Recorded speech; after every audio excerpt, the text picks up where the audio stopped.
कि के हो एकचोटि म यसलाई फेरि युज गर्छु है त स्क्रिन शेयरिङ अफ गर्छु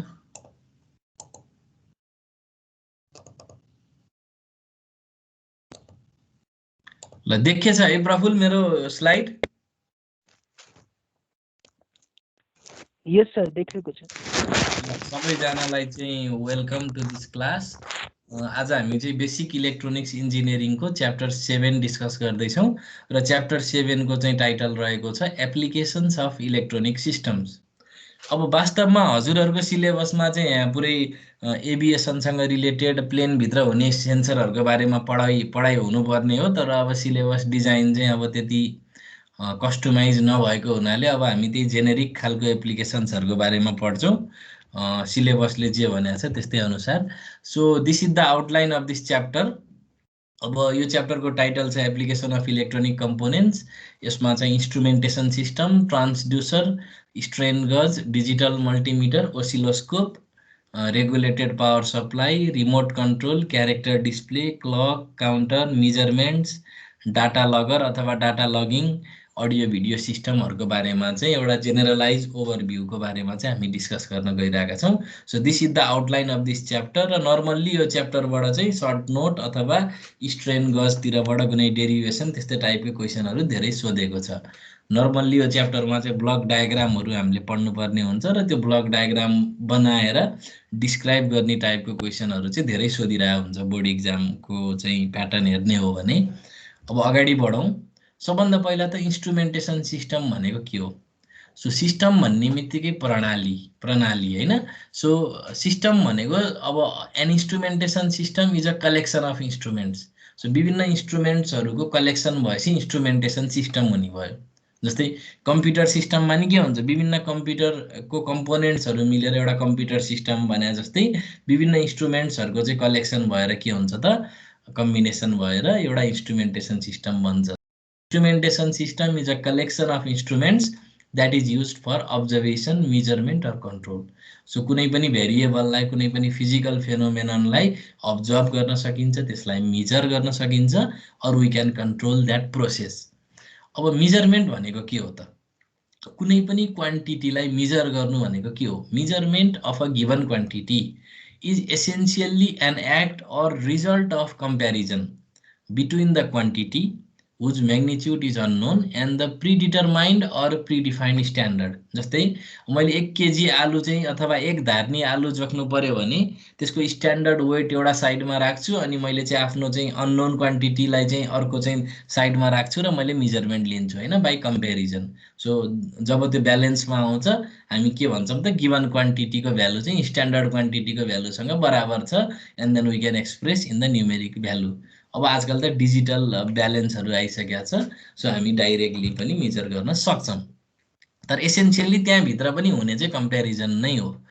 त्यहाँ जतिसुकै कम्प्लिकेटेड सर्किटरी भए पनि एसेन्शियली अल्टिमेटली त्यहाँ क्यालिब्रेसन गरेर कम्प्यारिजन नै हुन्छ so two quantities are compared and result is expressed in numerical values so मेजरमेन्टको चाहिँ अल्टिमेट रिजल्ट चाहिँ के हो त numerical value of the quantity being measured त्यसपछि the standard used for comparison process purposes must be accurately defined and should be commonly accepted जस्तै अब standard हुनु पर्यो के जस्तै अब हाम्रो चाहिँ kilogram centimetre metre they are standards नि त विभिन्न स्ट्यान्डर्ड्स अफ मेजरमेन्टहरू हामीलाई थाहा छ हैन सो त्यसपछि the apparatus used and the method adapted must be verifiable so हामीले युज गरेको चाहिँ एप्राटस र युज गरेको मेथड चाहिँ भेरिफाएबल हुनुपर्छ कुनै अर्को व्यक्तिले पनि सिमिलर खालको मेजरमेन्ट लियो भने त्यो दुईटा बराबर हुनुपर्छ सो कुनै पनि मेजरमेन्ट सिस्टममा we can give input and we can achieve the output out of that system so अब मैले कुनै पनि क्वान्टिटी लिएर मेजर गर्नु पर्यो भने सबभन्दा पहिला त we take the true value of the quantity so संसारमा कुनै पनि सिस्टम इरर फ्री हुन्न हेर्नुस् so error is inherent in every system किनभने त्यो सिस्टममा इरर हुन्छ नै किनभने नो सिस्टम इज आइडियल नि त सो इन्स्ट्रुमेन्टल इररहरू त तपाईँले फिजिक्स पढ्दाखेरि मेबी 11-12 मा ल्याब गर्दाखेरि नि पर्सेन्टेज इरर भनेर क्याल्कुलेट गर्नुहुन्थ्यो होइन। सो मेबी अहिले पनि if you are studying physics then you might have gone through those terms. So कुनै पनि मेजरमेन्ट सिस्टममा हामी चाहिँ कुनै पनि क्वान्टिटीको ट्रु कुनै पनि फिजिकल क्वान्टिटी भनौँ न, जस्तै अब 1 किलो आलु लगेर जोख्न खोज्दै हुनुहुन्छ त्यसको आफ्नै 1 किलो अथवा any quantity of that potato होइन, त्यसको चाहिँ जोख्न लानु भने त्यसको एउटा क्वान्टिटी त हुन्छ नि। अब सिस्टम मेजरमेन्ट सिस्टमले दिएको आउटपुट भनेको it is a measured value of the quantity. र यदि यो इन्स्ट्रुमेन्ट 100% एकुरेट छ भने इट इज, यदि यो इरर फ्री छ भने त्यस्तो बेलामा ट्रु भ्यालु अफ क्वान्टिटी र मेजर्ड भ्यालु अफ क्वान्टिटी बराबर हुन्छ। तर that is a very idealized case. रियलमा चाहिँ के हुन्छ त, true value of the quantity will not be equal to the measured value of the quantity and therefore we need to define the notions like percentage error, percentage deviations and so on. So due to the various errors and defects of measurement system, true value may not be equal to the measured value. यो obvious कुरा हो। अब transducer भनेको के हो? अब यसको definition यस्तो छ, a transducer is a device which converts one form of energy or a physical condition into another form. अब ट्रान्सड्युसरको पनि स्पेशल केसलाई हामी सेन्सर भन्छौँ। अब कस्तो खालको ट्रान्सड्युसरलाई सेन्सर भन्ने त, when a transducer converts a measurable quantity, so कुनै एउटा मेजरेबल फिजिकल क्वान्टिटी हुनु पर्यो, जस्तै कुनै पनि साउन्डको प्रेसर लेभल हुनसक्छ, कुनै पनि लाइटको अथवा कुनै पनि बिमको अप्टिकल इन्टेन्सिटी हुनसक्छ, म्याग्नेटिक फिल्ड हुनसक्छ etcetera, to an electrical voltage or an electrical current. यदि हामीले कुनै पनि फिजिकल क्वान्टिटीलाई यदि हामी चाहिँ एज अ भोल्टेज सिग्नल अथवा इलेक्ट्रिकल करेन्टमा चाहिँ कन्भर्ट गऱ्यौँ भने त्यस्तो खालको ट्रान्सड्युसरलाई we call it a sensor होइन। जस्तै अब अल्कोहल सेन्सरले के गर्छ, अल्कोहलको कन्सन्ट्रेसन नाप्छ। कसरी नाप्छ, अब तपाईँको चाहिँ अल्कोहलको लेभल मापासे चेक गर्ने मेसिन हुन्छ नि, त्यसमा अब के हुन्छ, अल्कोहल सेन्सर राखेको हुन्छ। अब त्यो अल्कोहल सेन्सरले त्यो चाहिँ सब्जेक्टको चाहिँ मुखबाट चाहिँ अब कतिको चाहिँ इन्टेन्सिटीमा चाहिँ त्यो आइरहेछ त गन्ध होइन, त्यसको आधारमा अल्कोहल कन्सन्ट्रेसन मेजर गर्छ। र एउटा रुल हुन्छ, त्यसको आफ्नो डाटा सिटमा हेर्न पाइन्छ हामीले। अब कति कन्सन्ट्रेसनको अल्कोहलको कति भोल्टेज जेनेरेट गर्ने भन्ने हुन्छ। अब त्यसमा सर्टेन पिनहरू हुन्छ। अब सर्टेन पिनमा चाहिँ हामीले त्यसमा बायसिङ दिन्छौँ, सप्लाई भोल्टेज दिन्छौँ र त्यसको आउटपुट पिनमा चाहिँ हाम्रो मेजर्ड भएको क्वान्टिटीको इक्विभ्यालेन्ट भोल्टेज आउँछ र त्यो भोल्टेजलाई चाहिँ हामी डाटा सिट हेरेर चाहिँ कति भोल्टेज भनेको कति कन्सन्ट्रेसन हो भनेर म्यापिङ गर्न सक्छौँ। So sensor is nothing but कुनै पनि फिजिकल क्वान्टिटीलाई चाहिँ हामी के गर्छौँ त, इलेक्ट्रिकल फर्ममा कन्भर्ट गर्छौँ। Usually in the form of voltage चाहिँ हामी कन्भर्ट गर्छौँ। सो करेन्टको फर्ममा नि कन्भर्ट गर्न सकिन्छ, तर करेन्ट र भोल्टेज भनेको चाहिँ they are convertible, inter convertible into one another. So सेन्सरको डेफिनेसन चाहिँ यही नै हो। अब अगाडि बढौँ। सो सिलेबसमा चाहिँ एउटा स्ट्रेन गज भनेर मेन्सन गरेको छ। सो स्ट्रेन गज भनेको के हो त, स्ट्रेनलाई मेजर गर्ने होइन। अब the strain gauge is a passive, passive भन्ने बित्तिकै यसले चाहिँ इनर्जी डिसिपेट गर्न सक्छ, एब्जर्ब गर्न सक्छ। त्यहाँ कुनै एक्टिभ कम्पोनेन्टहरू हुने भएन, त्यहाँ कुनै एम्प्लिफिकेसनको चाहिँ प्रपर्टी हुने भएन। So the strain gauge is a passive, resistive, किनभने यसले रेसिस्टिभ बिहेभियर सो गर्छ, रेसिस्टेन्स हुन्छ यसको। Is a passive resistive transducer which converts the mechanical elongation and compression into a resistance change. अब यो एउटा यस्तो चाहिँ ट्रान्सड्युसर हो जसले चाहिँ के गर्छ त, कुनै पनि एउटा वायर हुन्छ त्यहाँ, त्यसको मेकानिकल इलङ्गेसन अथवा कम्प्रेसरलाई चाहिँ एउटा रेसिस्टेन्स चेन्जमा चाहिँ कन्भर्ट गर्छ। This change in resistance takes place due to the variation in length, लेन्थको भेराइ भयो भने पनि रेसिस्टेन्स चेन्ज हुन्छ। Cross sectional area of the gauge wire when an external force acts on it. In many meters, detectors and sensor, strain gauge is used as a secondary transducer. अब strain गज धेरै ठाउँमा use हुन्छ, जस्तै अब फोर्सहरू major गर्नु पर्यो भने अनि विभिन्न डिटेक्टर्सहरूमा चाहिँ यसलाई इन्डाइरेक्टली युज गरिन्छ as a secondary transducer. So अब मानौँ, let us consider a strain gauge made up of a circular wire having, अब कुनै एउटा सर्कुलर वायर कन्सिडर गरौँ होइन, जसको चाहिँ लेन्थ एल छ, क्रस सेक्सनल एरिया ए छ, डायमिटर डी छ र रो भनेको चाहिँ रेसिस्टिभिटी छ अरे। देन अब यो यसलाई चाहिँ यदि यो चाहिँ स्ट्रेस यसले यदि यसलाई चाहिँ हामीले कुनै फोर्स एप्लाई गरिरहेछौँ भने अब के हुन्छ भन्ने कुरा हामी डिस्कस गर्न गइरहेछौँ। तर बिफोर वी गो फरवर्ड हामी चाहिँ के भन्न सक्ने भयो भने त the resistance can be expressed by this formula. अब यो भनेको it is a very elementary formula of a physics. So R is equal to rho L by A र यो इक्वेसनलाई we can call it equation 1 र रेसिस्टेन्सको हामी चाहिँ यो इक्वेसन चाहिँ आई थिङ्क तपाईँहरूले 11 क्लासमा पढ्नु भएको थियो होला। अब अगाडि बढौँ। सो एउटा कुनै वायर छ, अब यस्तो सिलिन्ड्रिकल स्ट्रक्चर भनौँ न अझ होइन, यसलाई चाहिँ मैले सर्टेन फोर्स एप्लाई गरेँ। सो फोर्स एप्लाई गरेपछि यसलाई तन्काइदिएँ नि त मैले। सो कुनै पनि वायरलाई मैले चाहिँ तन्काएँ भने के हुन्छ, यसको चाहिँ डायमिटर घट्छ। सो डेल्टा डीले डायमिटर घटेको देखिएछ यहाँ फिगरमा र यसको लेन्थ चाहिँ डेल्टा एलले बढेको देखिन्छ। अब यदि यसलाई चाहिँ कम्प्रेसन गरे भए इट माइट यसको चाहिँ रिभर्स इफेक्ट हुन्थ्यो होला, डायमिटर बढे जस्तो हुन्थ्यो होला, लेन्थ घटे जस्तो हुन्थ्यो होला। तर अहिले हामी एउटा केस मात्रै हेरौँ। सो यो वायरलाई चाहिँ मैले इलोङ्गेसन गर्दा कुनै फोर्स एप्लाई गर्दाखेरि चाहिँ अब के भयो त, यो वायर इलोङ्गेसन भयो।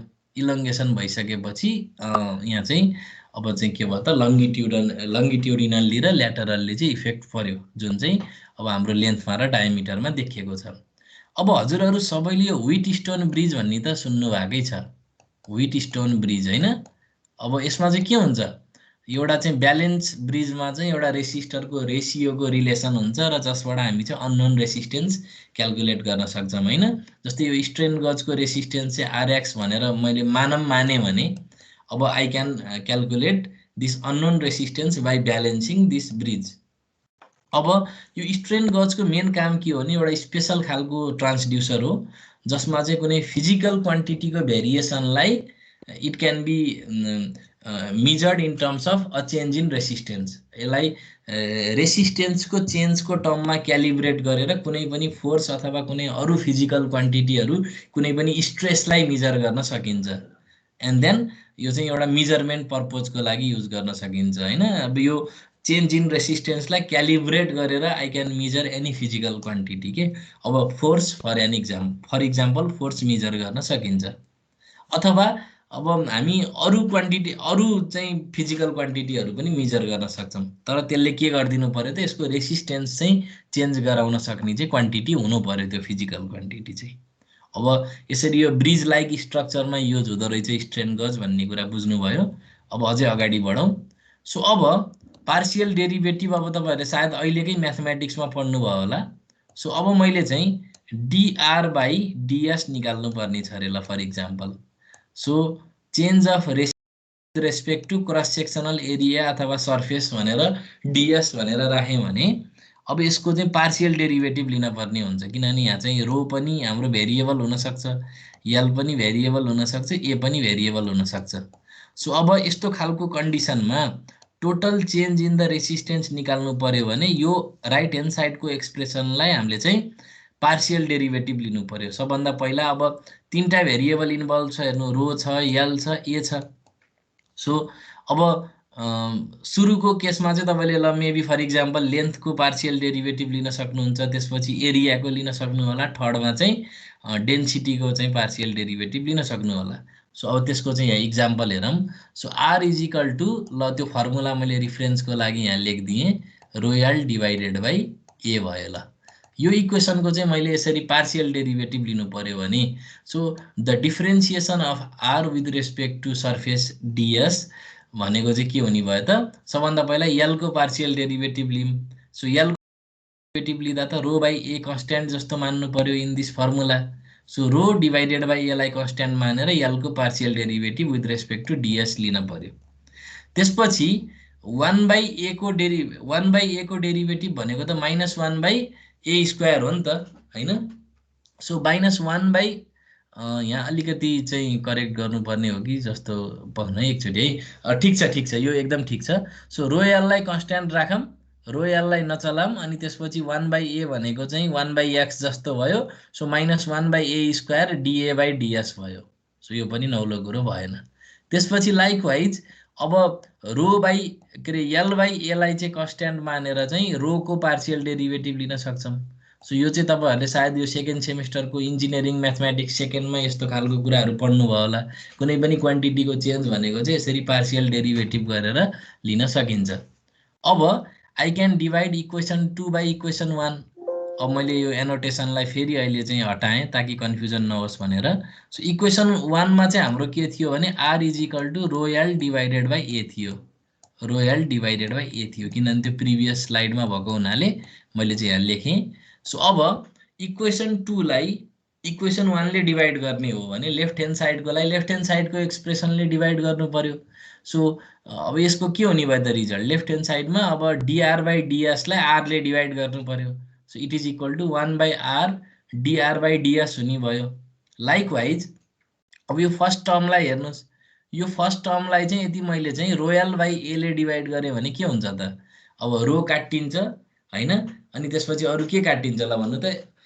अब त्यसपछि अल्टिमेटली यो सबै डिभाइड गरेँ भने I will end up getting this expression 1 by l differentiation of l with respect to ds। अब यो पार्शियल डिफरेन्सिएसन हो।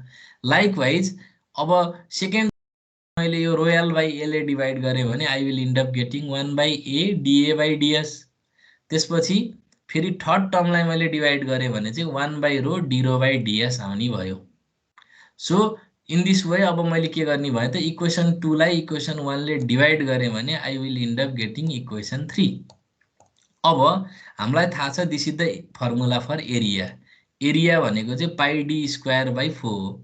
अब यसको डेरिभेटिभ लिनु कुनै ठुलो कुरो भएन। dA बाइ ds निकाल्नु पर्यो भने अब यो 2d हुन्छ, तपाईहरुलाई थाहा भएकै कुरा हो x स्क्वायर को डेरिभेटिभ। सो मैले यसलाई एउटा फर्मेटमा लेखेँ 2 पाइ बाइ 4 d अनि dd बाइ ds भनेर लेखेँ। यो डेरिभेटिभको चेन रुल पनि हजुरहरुलाई थाहा नै छ, ठुलो कुरो भएन। सो अब इक्वेसन 4 मा हामीले एरियाको फर्मुला लेखियो अनि इक्वेसन 5 मा त्यसको चाहिँ फर्स्ट डेरिभेटिभ लियो विथ रेस्पेक्ट टु ds अनि we end up getting another differential derivative of diameter with respect to its surface. अब इक्वेसन यो 4 र 5 बाट पनि हामीले के निकाल्न सक्छौं भने 1 बाइ a यो जुन इक्वेसन 3 को अहिले मैले हाइलाइट गरेको क्वान्टिटीको फर्मुला निकाल्न सक्छु के। So 1 by a dA by ds को formula I can calculate. So 1 by a dA by ds गरेर अब यो इक्वेसन 4 लाई मैले इक्वेसन 5 ले डिभाइड मैले यो अहिले खोजेको क्वान्टिटी पाउँछु। So I will end up getting the formula 2 by diameter into differentiation of diameter with respect to surface भनेर आउने भयो। I can call it equation 6। अब मैले अगाडिको इक्वेसनमा 1 by a dA by ds को ठाउँमा चाहिँ यो फर्मुलाले रिप्लेस गर्न पाएँ। सो मैले रिप्लेस गरेँ। So I will end up getting this formula. So 1 by r dr by ds equal to 1 by l partial derivative of length with respect to surface minus 2 by diameter partial derivative of diameter with respect to surface and 1 by rho partial derivative of rho with respect to surface भयो। अब we know that Poisson ratio भनेको चाहिँ lateral strain divided by longitudinal strain हो। So minus change in अब change in डायमिटरको चाहिँ अब यो रेशियो यो change in diameter by original diameter अनि change in length by original length भयो। सो यहाँबाट के थाहा पाइने भयो त dd बाइ d भनेको चाहिँ माइनस पोइजन रेशियो इन्टु अब dl बाइ l जस्तो हुने भयो। सो दस इक्वेसन 7 बिकम्स यो इक्वेसन 7 कस्तो फर्मेटमा जाने भयो त including this Poisson ratio 1 by r dr by ds equal to 1 by l dl by ds। अब मैले यसलाई चाहिँ पार्शियल भनेर मेन्सन गरिन तर बुझ्नु होला। सो यो फर्मुलामा हामी पुग्ने भयौं। अब यति भेरिएसन एकदम स्मल छ भने त्यस्तो बेलामा यो ds र यो ds एउटै जस्तो हुन्छ। सो कति भेरिएसन हुने भन्ने कुरा एकदम भेरिएसन स्मल राख्ने हो भने यो ds लाई काट्टे जस्तो सोच्न पाइयो हामीले। सो इन दैट केस अब डेल्टा r भनेर हामी लेख्छौं dr लाई delta r by original r equal to delta l by l। यो म्याथमेटिकल एप्रोक्सिमेसन हो, यो 100% एक्युरेट हुँदैन but this is an approximation 2 mu times del l by l plus change in resistivity by resistivity. So यसरी चाहिँ एउटा formula आयो, यसलाई हामीले इक्वेसन 11 भन्यौं। अब मैले चाहिँ यहाँ एउटा गेज फ्याक्टर भन्ने हुन्छ स्ट्रेन गजको, यसलाई चाहिँ हामी डिफाइन गर्न सक्छौं। सो स्ट्रेन गजको चाहिँ गेज फ्याक्टर भनेको चाहिँ per unit change in resistance र पर युनिट चेन्ज इन लेन्थको रेशियो हो। यानी कि डेल्टा r बाइ r र डेल्टा l बाइ l को रेसियोलाई चाहिँ हामी गज फ्याक्टर अथवा गेज फ्याक्टर जिएफ भनेर जनाउँछौँ। सो यहाँबाट के थाहा भयो त डेल्टा आर बाई आर भनेको चाहिँ गेज factor times delta L by L हो। अब यो डेल्टा एल बाई एललाई मैले स्ट्रेन भनेर जनाउन सक्छु and I can use this symbol होइन पर्मिटिभिटीको जस्तो सिम्बल छ। So delta R by R भनेको gauge factor into this strain भयो। अब इक्वेसन 11लाई मैले यो टर्ममा लेख्न सक्ने भएँ। इक्वेसन 11मा डेल्टा आर बाई आर भनेको त गेज फ्याक्टर इन्टु स्ट्रेन हो होइन। सो गेज फ्याक्टर इन्टु स्ट्रेन हो। अनि डेल्टा एल बाई एलको ठाउँमा मैले के लेख्न सक्छु त स्ट्रेन लेख्न सक्छु, स्ट्रेनको symbol plus twice times Poisson ratio into strain plus delta rho by rho. अब रेसिस्टिभिटी भनेको एक त यत्तिकै पनि चेन्ज नहुने क्वान्टिटी हो, त्यही भएर अब यो क्वान्टिटी चाहिँ एकदमै सानो हुन्छ। राइट ह्यान्ड साइडमा अहिले मैले हाइलाइट गरेको क्वान्टिटी चाहिँ एकदमै स्मल हुन्छ, यति स्मल हुन्छ कि we can consider it negligible. खास यो नेग्लिजिबल भन्ने अनि यो चाहिँ नेग्लेक्ट गर्न मिल्छ सानो हुन्छ भन्नुको कारण सजिलो फर्मुला निकाल्नलाई हो। किनभने अहिले हामी थ्योरी पढ्दैछौँ, सजिलो फर्मुला निकालियो भने हामीलाई हिसाब गर्न सजिलो हुन्छ, तर प्र्याक्टिकल सिस्टम डिजाइन गर्दा यस्तो खालको केही कुरा पनि नेग्लेक्ट गरिँदैन। सो देयरफर सिम्पल भाषामा भन्नुपर्दा के हुने भयो त the gauge factor of the strain gauge is equal to 1 plus 2 times Poisson ratio. So this is the required expression for the gauge factor of the strain gauge. अब कतिको sensitive छ, कतिको चेन्जलाई ट्र्याक गर्न सक्छ भन्ने कुरा चाहिँ यसले रिप्रेजेन्ट गर्ने भयो। सो जाँचमा यो डेरिभेसन आउन सक्छ। सो यो चाहिँ स्ट्रेन गजबाट सोध्न सक्ने डेरिभेसन भयो। अब अझै अगाडि बढौँ। डिजिटल मल्टिमिटर भनेको के हो? अब यो च्याप्टरमा मैले हजुरहरूलाई भनिसकेँ, खालि सर्ट नोट भनेर सोधिदिन्छ। सर्ट नोट भनेपछि 5 मार्क्स 2 मार्क्स 4 मार्क्समा लेख्न सक्ने हुन पर्यो। डिजिटल मल्टिमिटर भनेपछि यसको मल्टिपल फङ्सन हुन्छ भन्ने बुझियो। The digital multimeter is an electronic device which is used to measure different AC DC quantity. यसले चाहिँ एसी भोल्टेज, डिसी भोल्टेज, करेन्टहरू मेजर गर्न सक्छ। यो अल इन वान प्याकेज हो। कसको आवाज आइरहेछ है त्यहाँ? म्युट गर्नु होला है। These quantities can also be measured by using analog multimeter where deflection produces point to the value of the quantity. So analog ले नि यो काम गर्न सक्छ, तर एनालग भन्दा डिजिटल राम्रो हुन्छ। किनभने यो मोर एक्युरेट हुन्छ, इनपुट इम्पिडेन्स धेरै हाई हुन्छ जसको कारणले लोडिङ इफेक्ट हुँदैन, पोर्टेबल हुन्छ, सानो हुन्छ, चुट्टको हुन्छ, पावर कन्जम्सन एकदम कम हुन्छ, यसले एकदम धेरै रेन्जको भ्यालु मेजर गर्न सक्छ, युज गर्न इजी हुन्छ। अब इफिसियन्ट त भइ नै हाल्यो। अब this is the block diagram of digital multimeter. अब यो खास अब रड्नी जस्तो हुन्छ हजुरहरूलाई, किनभने यसको धेरै डेप्थमा पनि हामी जान सक्दैनौँ, किनभने त्यो लेभलमा हामी पुगेकै छैनौँ। सो अब यसलाई यो एउटा ब्लक डायग्राम हो। एलसिडीमा चाहिँ हाम्रो डिस्प्ले देखिन्छ। एनालग क्वान्टिटीलाई डिजिटलमा कन्भर्ट गर्नको लागि एनालग टु डिजिटल कन्भर्टरहरू युज हुन्छ। So rectifier is use to convert AC quantity into DC quantity. So हाम्रो चाहिँ त्यहाँ रोटेटिङ खालको चाहिँ स्विच हुन्छ जसले चाहिँ हाम्रो विभिन्न पोइन्टमा चाहिँ कनेक्ट गराउने काम गर्छ। सो 1 मा कनेक्ट गरायो भने वी क्यान मेजर रेसिस्टेन्स, त्यसपछि हामी 2 मा कनेक्ट गरायौँ भने एसी भोल्टेज मेजर गर्न सक्छौँ, 3 मा एसी करेन्ट, 4 मा डिसी करेन्ट र 5 मा DC voltage. So this is the block diagram, जसको लागि विभिन्न बफर एम्प्लिफायरहरू, एटिन्युएटरहरू, एटिन्युएटर भनेको एम्प्लिफिकेसनको उल्टो गराउने चाहिँ डिभाइसलाई एटिन्युएटर भन्छ। अब आवश्यकता पर्यो भने हामी करेन्टलाई भोल्टेजमा कन्भर्ट गरेर मेजर गर्न सक्छौँ। सो यसरी इन्डाइरेक्ट मेजरमेन्ट पनि गर्न सक्छौँ र भोल्टेजलाई चाहिँ हामी डाइरेक्टली यसरी क्यालिब्रेटेड एटिन्युएटर युज गरेर स्केलिङ, त्यसलाई कम स्केलमा लगेर हामी मेजर गर्न सक्छौँ। सो त्यसरी चाहिँ मेजरमेन्ट गर्न सकिन्छ। र कन्स्ट्यान्ट करेन्ट सोर्स भनेको चाहिँ यो सर्किटलाई बायसिङ गर्नको लागि, रिफरेन्स करेन्ट प्रोभाइड गर्नको लागि चाहिँ युज हुन्छ। So this is the block diagram of digital multimeter. जाँचमा चाहिँ तपाईँले यो ब्लक डायग्राम बनाएर अगाडिको सिम्प्लिफाइड डिस्क्रिप्सन दिनुभयो भने नि मार्क्स आउँछ। अब अगाडि बढौँ। ओसिलोस्कोप भनेको के हो? सो ओसिलोस्कोप भनेको के हो भने यसमा चाहिँ ग्राफहरू हेर्न मिल्छ। हाम्रो नर्मल्ली करेन्टको चाहिँ हामी ओसिलोस्कोपमा डाइरेक्टली प्लट गर्न मिल्दैन। एउटा प्रोब, स्पेसल प्रोब युज गर्नुपर्छ जसले चाहिँ तपाईँको चाहिँ करेन्ट ट्रान्सफर्मर युज गरेको हुन्छ, जसले चाहिँ अनि करेन्टको चेन्जलाई भोल्टेजमा चाहिँ रिप्रेजेन्ट गर्न मिल्छ। नत्र बेसिकल्ली ओसिलोस्कोपमा वी क्यान मेजर भोल्टेज अनि अरू विभिन्न डायग्रामहरू चाहिँ बनाउन मिल्छ, ट्रान्सफर क्यारेक्टरिस्टिक्सहरू प्लट गर्न मिल्छ। सो यो एकदमै भर्सटाइल डिभाइस हो, एकदमै राम्रो डिभाइस हो। So an oscilloscope previously called an oscillograph, यसलाई ओसिलोग्राफ पनि भन्ने गरिन्छ र यसलाई informally it is also known as scope, विदेशीहरूले स्कोप मात्रै भन्छन् ओसिलोस्कोपलाई, अथवा ओ स्कोप भन्छन्, अथवा क्याथोड रे ओसिलोस्कोप पनि भन्ने गर्छन्, र आजकल त डिएसओ पनि भन्ने गरिन्छ, डिजिटल स्टोरेज ओसिलोस्कोप। अब it is a type of electronic test instrument that graphically display the varying signal voltage, usually as a calibrated two-dimensional plot of one or more signals as a function of time. So time को function को रूपमा चाहिँ हामी सिग्नलहरुलाई plot गर्न सक्छौं। The displayed waveform can then be analyzed for the properties such as यसको amplitude कति, frequency कति, राइज टाइम कति, टाइम इन्टरभल कति, कतिको डिस्टोर्टेड भएको छ सिग्नल, र अरु विभिन्न प्यारामिटरहरु, पिक टु पिक हैन, पिक भ्यालु, सबै आरएमएस भ्यालु, एभरेज भ्यालु, त्यो सबै कुरा मेजर गर्न मिल्छ यो डिभाइसबाट।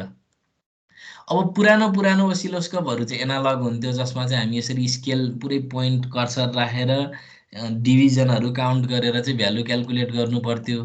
अब आजकल चाहिँ यस्ता नयाँ डिजिटल ओसिलोस्कोपहरु आछ, जसमा एक क्लिकको भरमा सबै चाहिएको प्यारामिटरहरु we can calculate. So originally calculation of these values required manually measuring the waveform against the scale built into the screen of the instrument. Modern digital instrument may calculate and display these properties directly. हैन? So left मा भएको analogue हो, right मा भएको digital oscilloscope हो। अब normally क्याथोड रे ओसिलोस्कोपमा चाहिँ नर्मल्ली एउटा फ्लोरेसेन्ट स्क्रिन हुन्छ, फ्लोरेसेन्ट मेटेरियलले बनेको।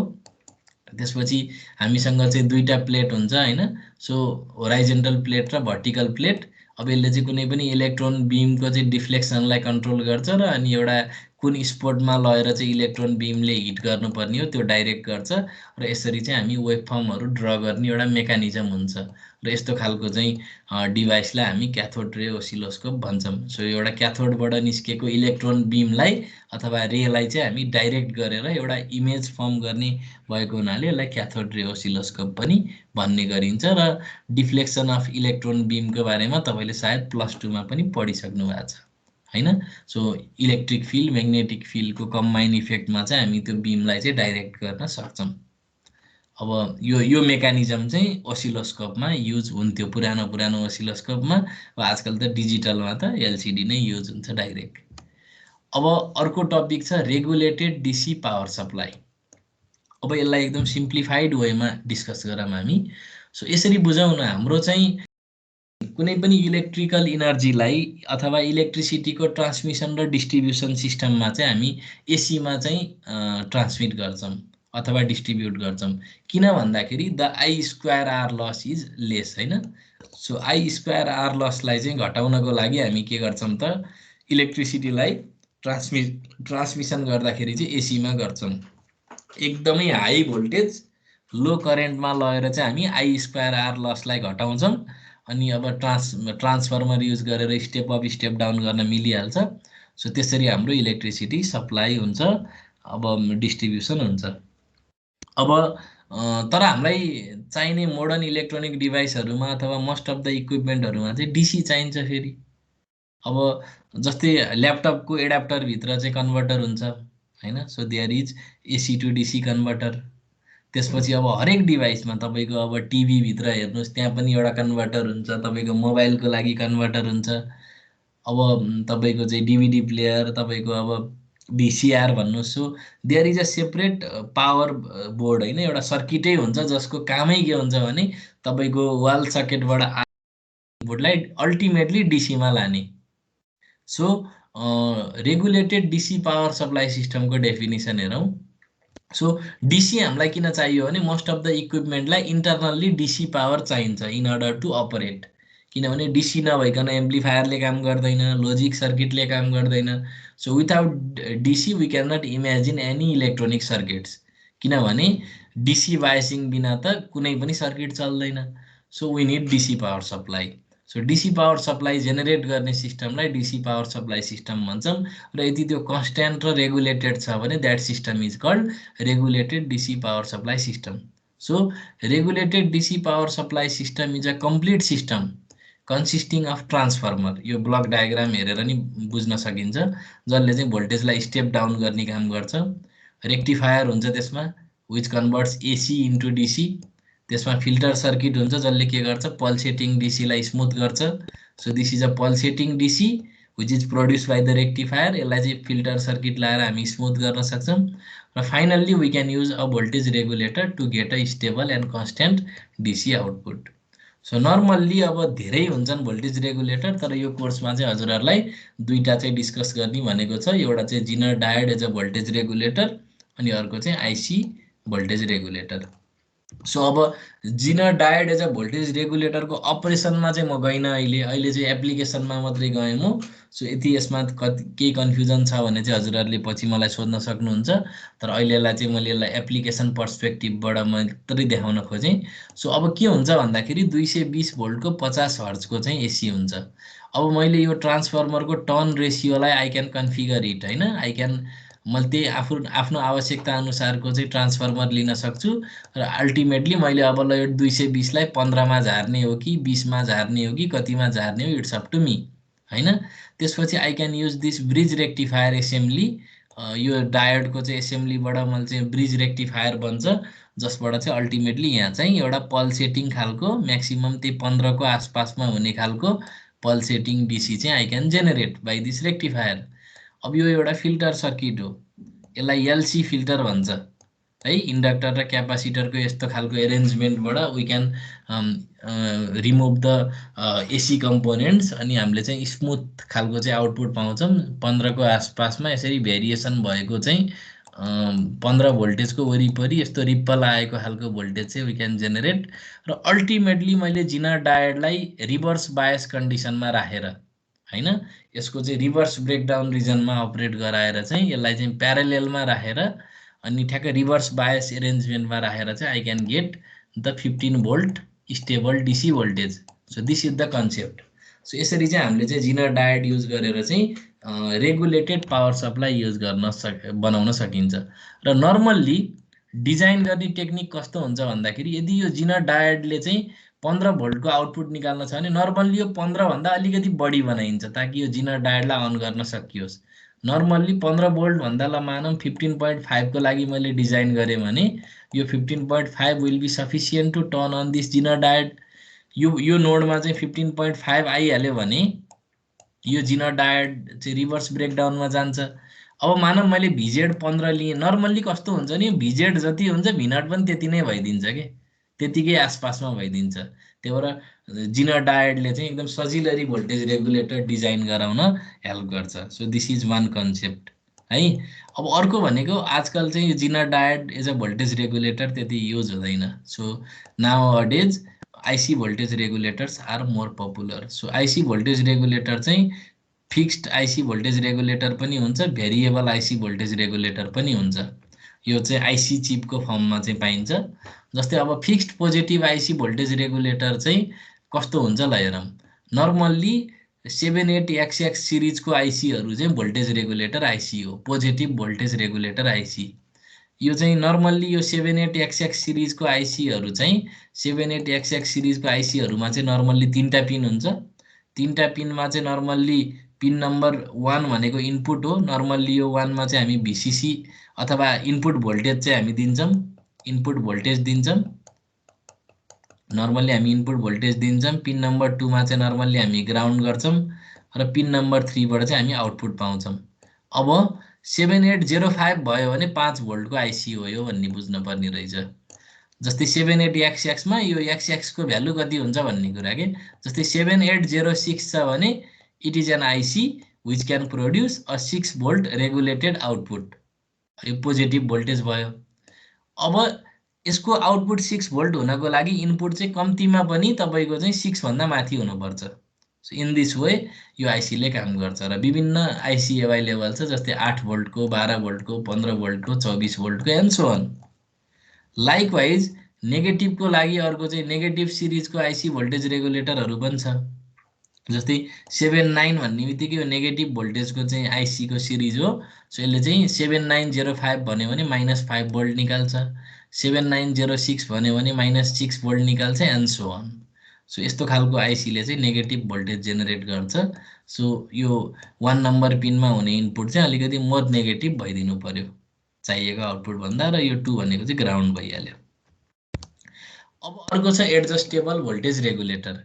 एडजस्टेबल भोल्टेज रेगुलेटरमा के हुन्छ भन्दाखेरि फिक्स भोल्टेज रेगुलेटरमा त मैले अब 7805 भन्यो भने यसले 5 भोल्ट आउटपुट निकाल्ने भयो हैन आफ्नो आउटपुट पिनबाट। अब एडजस्टेबलमा के हुन्छ भने आउटपुट भोल्टेजलाई हामी एडजस्ट गर्न सक्छौँ, हामी चेन्ज गर्न सक्छौँ आफ्नो आवश्यकता अनुसार। नर्मल्ली यो LM317 भनेको चाहिँ एडजस्टेबल भोल्टेज रेगुलेटर हो। यसमा 3टा पिन हुन्छ, एउटा इनपुट पिन हुन्छ, अर्को आउटपुट पिन हुन्छ, अर्को चाहिँ एडजस्टेबल पिन भन्ने हुन्छ। 2टा रेसिस्टरलाई यसरी यो कन्फिगुरेसनमा जोड्न सकिन्छ हामीले। र अब यो सिम्पल एउटा भोल्टेज डिभाइडर फर्मुलाबाट भिरेफको फर्मुला निकाल्ने तरिकाले गए पनि यो फर्मुला एकदम इजिली डिराइभ गर्न सकिन्छ। सो V0 भनेको reference voltage times 1 plus R2/R1 भन्ने हुन्छ। नर्मल्ली यो रिफरेन्स भोल्टेज चाहिँ 1.25 भन्ने हुन्छ है, 1.25 भोल्ट हुन्छ यो आइसीको लागि। सो अब मैले चाहिँ यो R2 को ठाउँमा सर्टेन पोटेन्सियोमिटर राखिदिन सक्छु, र त्यो पोटेन्सियोमिटरलाई घुमाएर मलाई चाहिएको आउटपुट भोल्टेज चाहिँ I can be able to generate. So adjustable voltage रेगुलेटरको चाहिँ LM317 भनेको एउटा इक्जाम्पल आइसी हो, जसमा चाहिँ यो फर्मुला अनुसारको आउटपुट आउँछ, र यो फर्मुला अनुसारको आउटपुट निकाल्नको लागि चाहिँ मैले R2 लाई चाहिँ भेराइ गर्न सक्छु। सो R2 को फङ्सनको रूपमा चाहिँ मैले आउटपुट भोल्टेज जेनेरेट गर्न सक्ने भएँ। अब 1.25 पनि हामीलाई थाहा छ। ल मानव डिजाइनै गर्ने हो भने R1 लाई मैले 10 किलो ओम लिएँ भने हैन, R1 लाई 10 किलो ओम लिएँ भने R2 लाई कसरी भेराइ गरेर कति भोल्टेज आउँछ भन्ने कुरा त्यो फर्मुलाबाट निकाल्न सकियो नि त। यही फर्मुलामा खेल्ने रहेछ कि। अब this is all about adjustable voltage regulator. So यहाँसम्म अहिलेसम्म हजुरहरूलाई केही कन्फ्युजन छ भने प्लिज आस्क, सोध्न सक्नुहुन्छ। अहिलेसम्मको डिस्कसनमा केही कन्फ्युजन छ भने केही छ?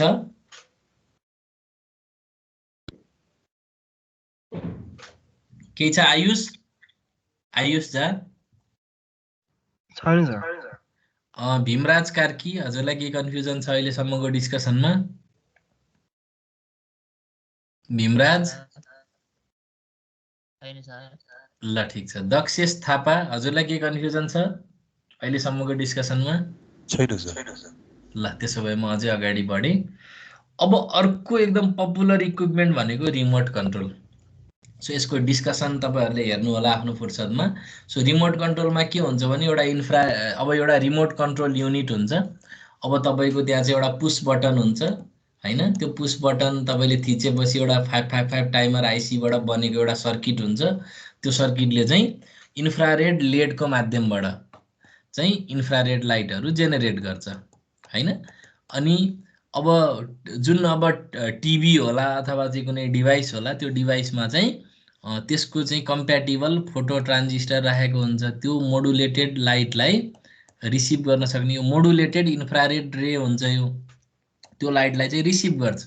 सो फोटो ट्रान्जिस्टर भनेको यस्तो ट्रान्जिस्टर जसले चाहिँ त्यो लाइटलाई रिसिभ गर्न सक्ने र त्यसको इक्विभ्यालेन्ट करेन्ट चाहिँ जेनेरेट गर्न सक्छ। अब त्यसमा चाहिँ मैले अब विभिन्न high pass amplifier, band pass filter, rectifier, अब यसले डिसीमा लान्छ भन्ने बुझिन्छ। अनि यो लो पास फिल्टर, अब तपाईँहरूलाई यो चाहिँ यादै गर्नुपर्ने हुन्छ, किनभने यसको डिस्कसनमा गइयो भने यसकै बारेमा, लो पास फिल्टरकै बारेमा एउटा पिरियडै पढाउन मिल्छ। त्यही भएर त्यति डेप्थमा म गइनँ। सो यो कम्पेरेटर भन्ने डिभाइस हुन्छ, यसले रिफरेन्स हेर्छ।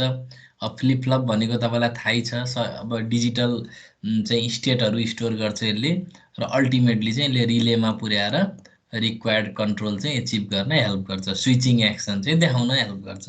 So this is a very simplified block diagram of a remote control system. अब क्यारेक्टर डिस्प्ले।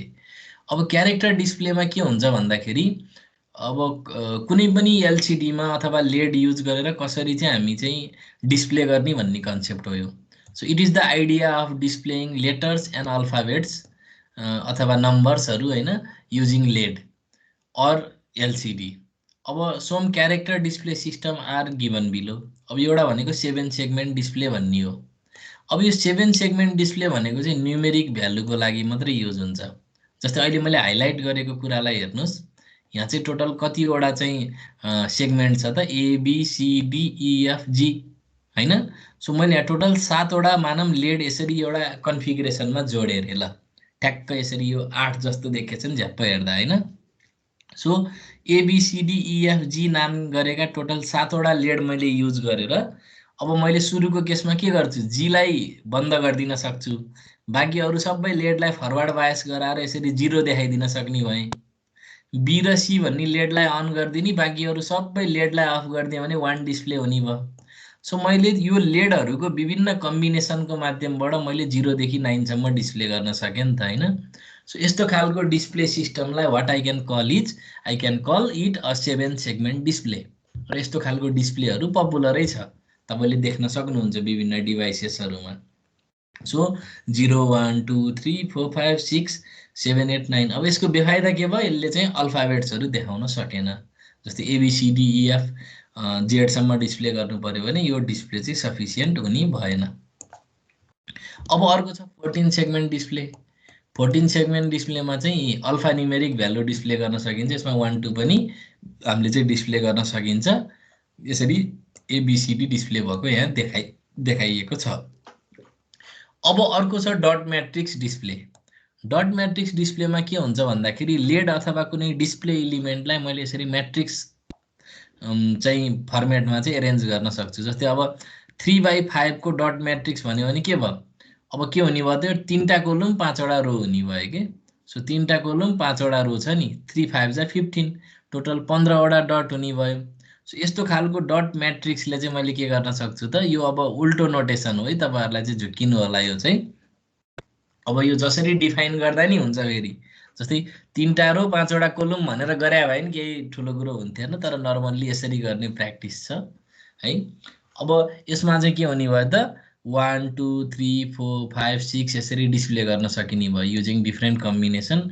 लाइकवाइज 5/7 डट म्याट्रिक्सले चाहिँ अल्फा न्युमेरिक भ्यालु यसरी ABCहरू पनि डिस्प्ले गर्न सकिने भयो। सो वास्तवमा के रहेछ त, यो डट भनेको एउटा लेड जस्तो हो, त्यो बल्यो भने त्यसले चाहिँ यसको विभिन्न कम्बिनेसनले चाहिँ हामी विभिन्न न्युमेरिक भ्यालु, अल्फा न्युमेरिक भ्यालुहरू हामी डिस्प्ले गर्न सक्छौँ। So this is the concept for display. अब अर्को छ डाटा लगर। डाटा लगर भनेको चाहिँ डाटा रेकर्ड गरेर राख्ने डिभाइस। अब data logger is an electronic device which stores or record the data. It is used in different plant where data are to be stored and results are to be analyzed. Data logger is efficient, quick and accurate to store information. During collection and storage of information, firstly they are to be changed into digital format. अब यसमा digitally काम हुन्छ, त्यसको लागि analogue to digital converter use हुन्छ र यो चाहिँ सिम्प्लिफाइड ब्लक डायग्राम हो भन्ने कुरा आयो। अब हेर्नुस्, सबभन्दा पहिला त यहाँ एउटा माइक्रो कन्ट्रोलर हुन्छ, वी कल इट प्रोग्रामर है। सो यो प्रोग्रामर भनेको एउटा कन्ट्रोल सर्किट हो। अब यो प्रोग्रामर भनेको अब माइक्रो प्रोसेसर भने जस्तो कि तपाईँको कम्प्युटरमा माइक्रो प्रोसेसर हुन्छ नि, त्यस्तै जस्तो अब एउटा प्रोसेसर सर्किट हुने भयो। नर्मल्ली यस्तो पोर्टेबल डिभाइसहरूमा चाहिँ माइक्रो कन्ट्रोलर युज हुन्छ। Micro controller is a customise micro processor, त्यसरी बुझ्नु होला। अब यो माइक्रो कन्ट्रोलरले सबै सर्किटलाई कन्ट्रोल गर्छ। जस्तै इनपुट स्क्यानर, मेबी सेन्सर होला नि, जस्तै मैले अब अल्कोहल सेन्सर होला रे ल, अथवा चाहिँ मैले ल कुनै मानम यो रुमको टेम्परेचर मिजर गर्ने कुनै डिभाइस होला रे ल, डाटा लगर होला रे। प्रेसर मिजर गर्ने डाटा लगर होला रे, 24 घन्टाको प्रेसर चाहिँ रेकर्ड गर्ने। अब इनपुट स्क्यानर भन्ने बित्तिकै त्यहाँ कुनै सेन्सर हुने भयो हैन, यो कन्ट्रोल गर्ने भयो इनपुट स्क्यानरलाई। त्यसबाट आएको सिग्नल त अलिकति विक हुनसक्छ, डिस्टोर्टेड हुनसक्छ, त्यसलाई चाहिँ हामी एम्प्लिफाइङ गर्न सक्छौँ, सिग्नल कन्डिसनिङ गर्न सक्छौँ। त्यसलाई पनि प्रोग्रामरले अथवा माइक्रो कन्ट्रोलरले कन्ट्रोल गर्ने भयो। अब यसबाट आउने डिभाइस त एनालग हो। अब यो एनालग क्वान्टिटीलाई हामी analogue to digital converter use गरेर डिजिटल फर्मेटमा लान सक्छौँ। सो त्यसको लागि पनि हामी अब कन्भर्ट भन्ने कमान्ड दिन सक्छौँ। अब रियल टाइम क्लक भनेको चाहिँ RTC भन्ने हो। This RTC is a IC which is called real time clock. Normally यो चाहिँ सबै डिजिटल डिभाइसमा हुन्छ, जस्तै तपाईँहरूको ल्यापटपमा, कम्प्युटरमा, मोबाइलमा यो रियल टाइम क्लककै कारणले गर्दाखेरि तपाईँको चाहिँ टाइम सेभ हुने हो खास, किनभने यसले टाइम स्टोर गर्छ कि, यो त्यस्तो खालको IC हो कि। अब यो रियल टाइम क्लकले चाहिँ कोअर्डिनेट गर्नको लागि स्टार्ट सिग्नलहरू दिन सक्छ। अनि रेकर्डरलाई पनि प्रोग्रामरले रेकर्ड कमान्ड दिन सक्छ।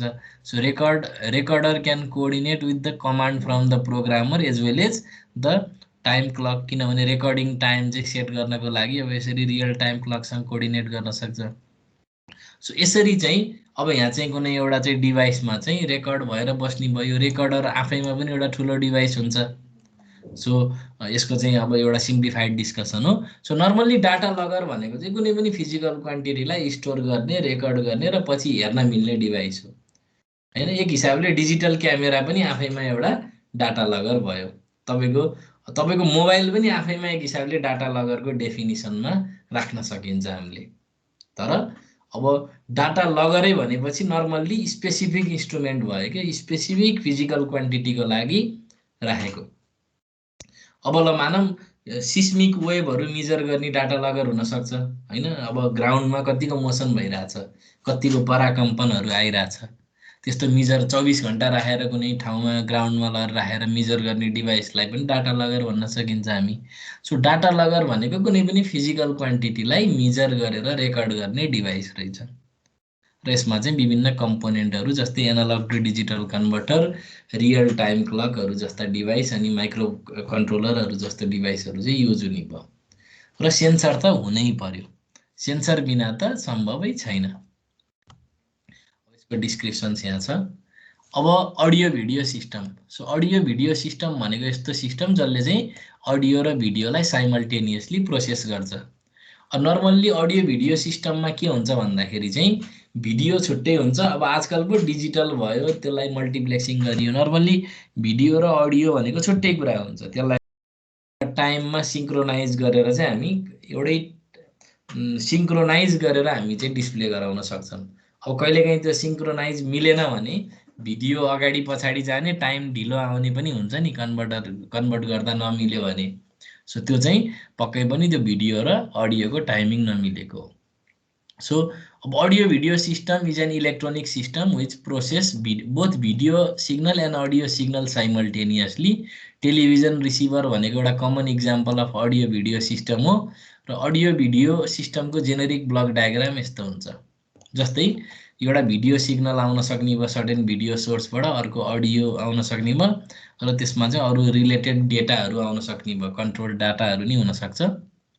त्यसपछि यो दुइटै इन्कोडरबाट, अब इन्कोडर भन्ने त यो डिजिटल फर्मेटमा छ भन्ने बुझ्नु पर्यो। सर्टेन रुल लाएर चाहिँ त्यसलाई यो भिडियो पनि डिजिटल फर्मेटमा हुन्छ भन्ने बुझ्नु पर्यो। त्यसपछि त्यसलाई मल्टिप्लेक्सिङ गर्न सकिन्छ। अनि त्यसमा चाहिँ हामी विभिन्न ट्रान्सपोर्ट फर्मेटिङहरू गर्न सकिन्छ। त्यो फ्रेमहरू इन्कोड गर्न सक्छौँ हामी। त्यसपछि मोडुलेट गर्न सक्छौँ, च्यानलमा पठाउन सक्छौँ, फेरि डाउन कन्भर्टर। अब यो अलिकति टेक्निकल टर्महरू छ। अब अहिलेलाई यसलाई एकदम सिम्प्लिफाइड वेमा बुझ्ने हो भने एक हिसाबले कम्युनिकेसन सिस्टम जस्तै हुन्छ, जसमा यो च्यानल भयो अनि यसमा चाहिँ सर्टेन ट्रान्समिट गर्न रेडी बनाउन हामी लाग्छौँ। अल्टिमेटली मोडुलेसन भएर पठाउँछौँ हामी। लास्टमा अल्टिमेटली डिमोडुलेट भएर माथिका सब इन्कोडर छ भने तल डिकोडर हुन्छ, त्यसको ठ्याक्कै उल्टो। अब माथि एउटा फङ्सन लाछ भने तल त्यसको इन्भर्स फङ्सन हुन्छ क्या ठ्याक्कै। अनि अल्टिमेटली हामी डिमक्सबाट फेरि भिडियो र अडियोलाई छुट्याउन सक्छौँ अनि डाटालाई पनि छुट्याउन सक्छौँ। So this is a generic block diagram of audio video system. अब टेलिभिजन रिसिभरको चाहिँ एउटा यो डायग्राम हो जुन आइडियाको लागि मात्रै राखेको। सो पुरानो सिस्टम अनुसार के हुन्थ्यो त, एउटा रिसिभर एन्टिना हुन्थ्यो अनि रेडियो फ्रिक्वेन्सी ट्युनरको माध्यमबाट चाहिँ इन्टरमिडिएट फ्रिक्वेन्सी एम्प्लिफायरमा हामी लान्थ्यौँ। त्यसपछि भिडियो डिटेक्टर, भिडियो एम्प्लिफायरबाट चाहिँ यसरी पिक्चर ट्युबमा हामी लान्थ्यौँ। अनि एउटा सिङ्क्रोनाइजिङ सर्किटहरूको माध्यमबाट चाहिँ हामी यसलाई चाहिँ यसरी कोअर्डिनेट गर्थ्यौँ। र likewise at the same time अनि अडियोलाई चाहिँ यता साउन्ड इन्टरमिडिएट फ्रिक्वेन्सी एम्प्लिफायरमा लान्थ्यौँ हामी। त्यसपछि फ्रिक्वेन्सी एफएम साउन्ड डिमोडुलेटर, किनभने एफएमको फर्मेटमा हुन्थ्यो। त्यसपछि यो पुरानो टिभी रिसिभरको भिडियो के अरे यो ब्लक डायग्राम है। अनि त्यसपछि अडियो एम्प्लिफायरमा लगेर स्पिकरबाट साउन्ड निकाल्न सक्छौँ। सो खालि आइडिया मात्रै बुझ्ने हो, अब त्यस्तो डेप्थमा जाने होइन हजुरहरू होइन। किनभने जाँचमा चाहिँ उस्तै परे एकदम simple write short notes on भनेर सोधिदिन्छ। अब ब्लक डायग्राम चाहिँ अब रट्न चाहिँ पर्यो अब अनफर्चुनेटली है। अब यो सब्जेक्टै यस्तै खालको भएको हुनाले। सो हजुरहरूलाई असाइनमेन्ट क्वेसन्सहरू छ। असाइनमेन्ट क्वेसनमा चाहिँ मैले डिजिटल क्लक र काउन्टर हजुरहरूलाई दिएँ किनभने यो दुईटा डिजिटल भन्ने च्याप्टरसँग रिलेटेड भएको हुनाले। अब काउन्टर भनेको वास्तवमा it is nothing but a group of flip flop which is configured for counting process होइन।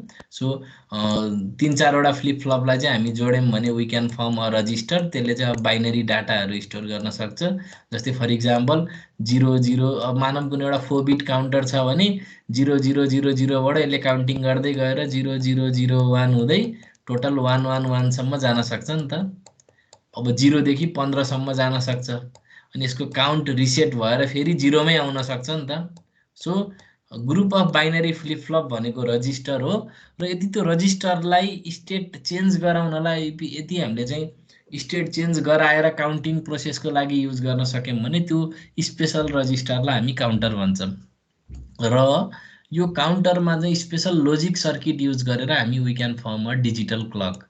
जस्तै सेकेन्ड कति अब जस्तै 60 सेकेन्ड भयो भने 1 मिनट बढ्ने त्यस्तो खालको चाहिँ हामी यो काउन्टरको मद्दतबाट we can form a digital clock circuit. अब खालि यो क्वालिटेटिभ खालको चाहिँ सर्ट नोट तयारी गर्नु होला हजुरहरूलाई, त्यस्तो इनडेप्थ सर्ट नोट चाहिँदैन। इनकेस जाँचमा झुक्केर सोधिहाल्यो भने पनि you must be prepared to answer the question. So normally idea wise लेख्न सक्ने खालको हुनु पर्यो। सो मैले लास्ट टाइम दिएको असाइनमेन्ट क्वेसन र यो असाइनमेन्ट क्वेसन चाहिँ हजुरहरूले अनिवार्य रूपमा गर्नुपर्छ। So this is all about my portion. So यसरी चाहिँ हामीले चाहिँ बेसिक इलेक्ट्रोनिक्सको कोर्स चाहिँ सकायौँ। सो मैले आफ्नो पोर्सन चाहिँ कम्प्लिट गरेँ र बन्सी सरको पनि कोर्स चाहिँ पहिले कम्प्लिट भएको हिसाबले अब हामी के भन्न सक्यौँ भन्दा बेसिक इलेक्ट्रोनिक्सको कोर्स चाहिँ फर्मल्ली सकियो। अब हजुरहरूको केही क्वेरी छ भने प्लिज आस्क।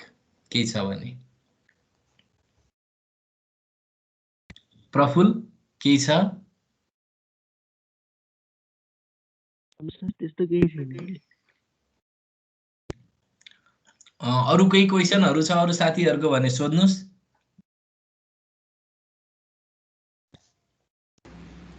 सर हजुर तपाईँ अरू ग्रुपलाई पनि यही क्वेसन पाउनुहुन्छ? मैले अहिले यो पर्टिकुलर ब्याचमा चाहिँ मैले पुल्चोकमा बेसिक इलेक्ट्रोनिक्स अरू क्लासलाई लिएको छैन। मैले चाहिँ अहिले चाहिँ यो के भन्छ इलेक्ट्रोनिक्सलाई चाहिँ मैले अहिले C++ पढाइरहेको छु। मैले हजुरहरूलाई मात्रै पढाएको यति च्याप्टर मात्रै। Okay sir. अहिले मैले चाहिँ अरू फ्याकल्टीहरूमा चाहिँ क्लास लिएको छैन पुल्चोक क्याम्पसमा चाहिँ। यो पर्टिकुलर बेसिक इलेक्ट्रोनिक्स सब्जेक्टको चाहिँ है। अरू केही क्वेरी छ?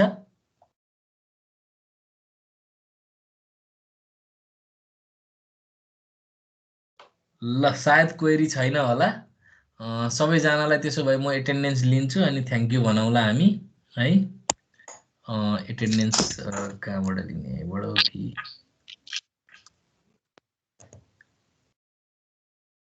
कहाँबाट आउँथ्यो? चेन्ज भएछ क्या यो?